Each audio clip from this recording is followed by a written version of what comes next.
Very pleased to be joined on the line right now by Merritt Centennials Head Coach and GM Luke Pierce. Luke, obviously some good news from the organization front here. The fact that Captain Steve Tresierra is committed to Queen's University. This sounds kind of like deja vu. Yeah, it does, really. I mean, it was a very similar process to Jordan's last year, with a lot of schools extremely interested in their services, and at the end of the day, just by chance that it worked out to be another really good fit with Steve and his future goals as a student athlete. Did you find that there was interest in Steve throughout the season and right up into the off season here? Yeah, well, it really, there was a lot of interest starting last year, the season before, and he had some pretty significant offers in the off season before coming back as a 20-year-old, and throughout the year, some, offers that came in, and Steve, is a very intelligent young man and knew that he wanted to be patient and make sure he made a choice that, was going to be best suited for him in his long-term future, and I think that he's definitely made a very wise decision, and having Jordan there, I think, definitely helped a little bit in someone that had some familiarity with him and was able to, be a sounding board and a guy that Steve trusts, and I know that he's definitely looking forward to getting started there. Do you have any idea what sort of angle he's going to take in his academics? Well, being an extremely, bright student, just to get into Queens is a pretty significant achievement. And he's already kind of earmarked into the kinesiology side of things, and I think it's very fitting with him. And he kind of has plans right now to hopefully be a physiotherapist, was my understanding. And you never know, those things could change, but I could see him being very successful at it. He's a very good people person, and I know he'll have a lot of success in whatever he decides to do, but he'll definitely be started on the right foot in going to an institution like Queen's. The reason why I asked that is because when Jordan Sakila committed there last year, he was very clear that it was the engineering department and program that was appealing to him about Queen's University, and that's why I bring that up. Now, obviously, this is a community, again, that's very familiar to you. I asked you the same question about Jordan last year, but did you talk to Steve at all, what Kingston is like and what he can expect as a student-athlete there? Yeah, he did. I'm a big fan of the community. I think it's a great city to live in, and especially as a student, it's probably, in my opinion, the best city in Canada to be a university student. And it was funny. We had another school that was very interested in Steve. Had told him that he didn't want to go there because he wouldn't like living in Kingston. And Steve called me to say, "What's this all about?" And I kind of laughed at it. And Jordan kind of echoed my comments on what it's like to live there. So I know he'll enjoy it, and that was definitely a factor in his decision making, as was, again, like Jordan with the engineering, Steve, wanting to get into physio. Queens is one of very few schools in the country that offers a post-undergrad physio program. So it was a step in the right direction that way. How about the coach there with the Golden Gales? Have you talked to him about what role that Steve might play? I would think that he called you to ask you about the role that Steve played here with the Centennial, and obviously that was an exemplary player on and off the ice. So what are sort of the expectations, and have you had a chance to chat with their coach about Steve? Yeah, Brett Gibson and I talked at length probably since mid-January about Steve, and Brett obviously is very high on him and expects him to come in and play a significant role on their team right away, and that was another factor that went into his decision. He had another very prominent CIS school interested in his services, but might not have had the opportunity early in his career to play as much, and Queens had an opening for him that they felt he would step in and contribute right away. And having Jordan there, Jordan, reinforced that to Brett, saying that Steve would be very capable of handling that level, early in his career, and I think he will. And it's always a challenge. It's definitely another step up, and he'll have a learning curve to follow. But knowing Steve and the type of player he is, I'm sure it won't take long before he's a very prominent member on their blue line. Well, and that leads right into my next question. As a player yourself that played in the CIS with RMC,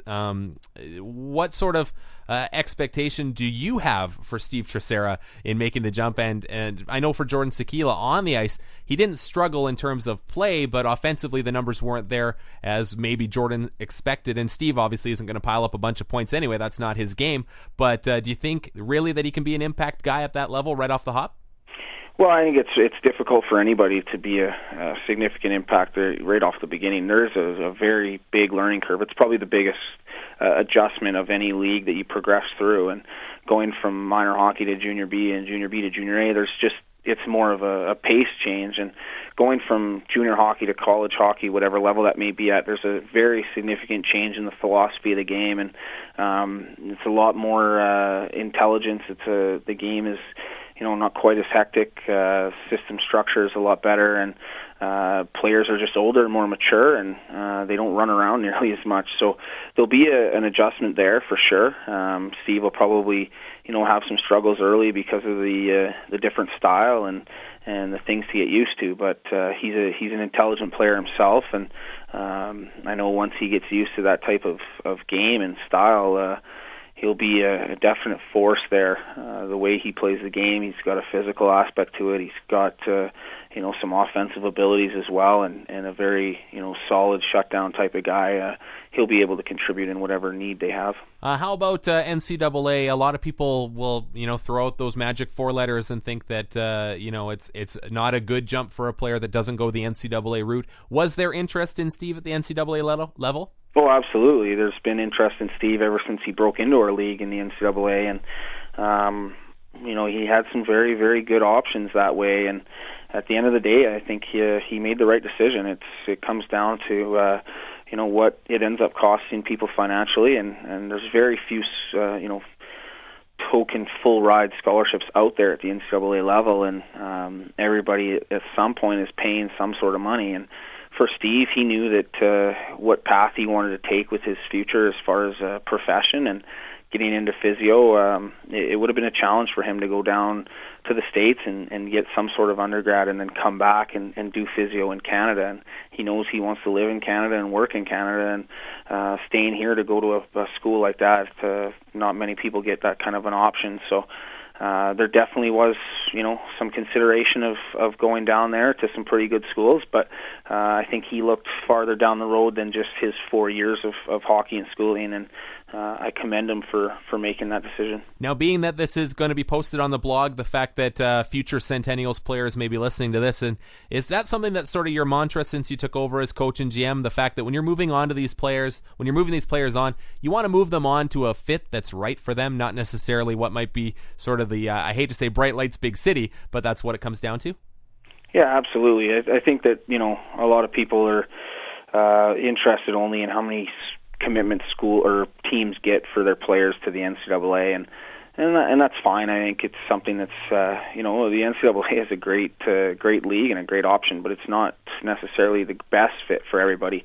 We promote that option to our players. I mean, we have Jeff Jones going down there on a very good scholarship and a very good program that he's going to be a big fit in, but we want to make sure that every guy is comfortable in knowing what they want to do. And the differences between Jeff and Steve is that Jeff hoped that he could take hockey as far as possible, and I think Steve was of the mindset that he knew that he had 4 or 5 more years left in it, and that he wanted to move on with his life and get into a career, and it just made a lot more sense for him to stick in Canada. And we want to, the players are the ones that make the decisions. We listen to them and provide our advice, and at the end of the day, they're the ones that choose. And again, I commend both those type of players for having the gumption to make those difficult decisions. Now, as for Steve Tresierra, I mean, what can you say about him that hasn't been said already? Obviously, a great guy and a great character to move on from your program, and do you see him as a good ambassador for the program here in Merritt? I don't know if you could have any better. He was a very well thought of player, not only in Merritt, but throughout the league. I had a lot of coaches obviously comment on how valuable he was to us, and the league, phoned to do a press release on him. They thought it was very fitting that he would be the guy to break the all-time record for scholarships given out from the BCHL, and they were pretty excited that they could use Steve Tresierra's name as the one there. So it just goes to show you what that guy's done for not only the Merritt Centennials, but to be a representative of the BCHL in general. Just everybody here knows what a tremendous character he is, and he'll be a guy that will always be welcome back here. And I almost joked with him actually at the end of the year about taking on an assistant coaching role, but you never know. That could be in his future at some point as well.